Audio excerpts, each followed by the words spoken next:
नमस्कार, मैं doctor Sunil Marethiya, Garbhavidya ayurvedic fertility centre से। आज हम बात करेंगे वीर्य परीक्षण या स्पर्म एनालिसिस के बारे में।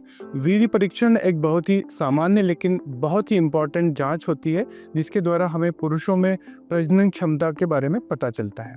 इसमें हम वीर्य के मुख्य गुणों को परखते हैं, जैसे कि वीर्य की मात्रा या उसका वॉल्यूम।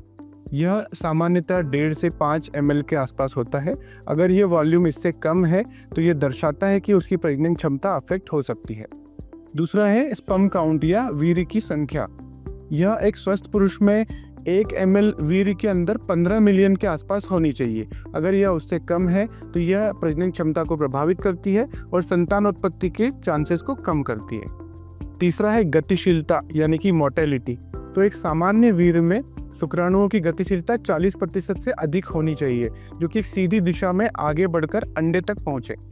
चौथा है आकार और बनावट यानी कि मॉर्फोलॉजी। तो एक नॉर्मल मॉर्फोलॉजी या संरचना वाले शुक्राणु बहुत अच्छी तरीके से एक एग को फर्टिलाइज कर सकते हैं, बजाय कि किसी डिफेक्टिव स्पर्म के, जिसमें कि हेड, नेक या टेल में डिफेक्ट होता है।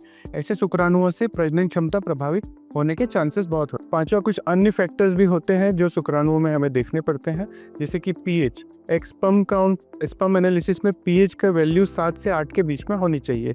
दूसरा है उसकी विस्कोसिटी। वीर्य का अत्यधिक गाढ़ा होना भी समस्या उत्पन्न कर सकता है। तीसरा है उसका liquefaction time. Ideal liquefaction time जो होता है 20 to 30 मिनट्स तक होना चाहिए। चौथा है अगर स्पर्म में हमको WBC कोशिकाएं मिलती हैं, पस सेल्स मिलती हैं, जिसका ये इंडिकेशन होता है कि अंदर कुछ संक्रमण हो रहा है। समझते हैं कि टेस्ट के पहले की तैयारी कैसे करें। तो अगर आपको टेस्ट देना है तो उसके 2 से 5 दिन तक आइडियली रिलेशन में नहीं रहे, संबंध नहीं बनाना है। दूसरा जो है, मोस्ट लाइकली आप ये कोशिश करें कि आपको लैब पर जाकर ही सैंपल दें, क्योंकि जब तक आप घर से सैंपल लैब तक ले जाते तब तक कई बार उसके ख़राब होने की संभावना होती है। चौथा, ये देखें कि वहाँ पर एक स्वच्छ कंटेनर में ही सैंपल दिया गया हो। इसी तरह कोई भी दवाई, शराब या धूम्रपान अगर ये पहले किए हुए हों तो ये भी आपके टेस्ट को प्रभावित कर सकते हैं।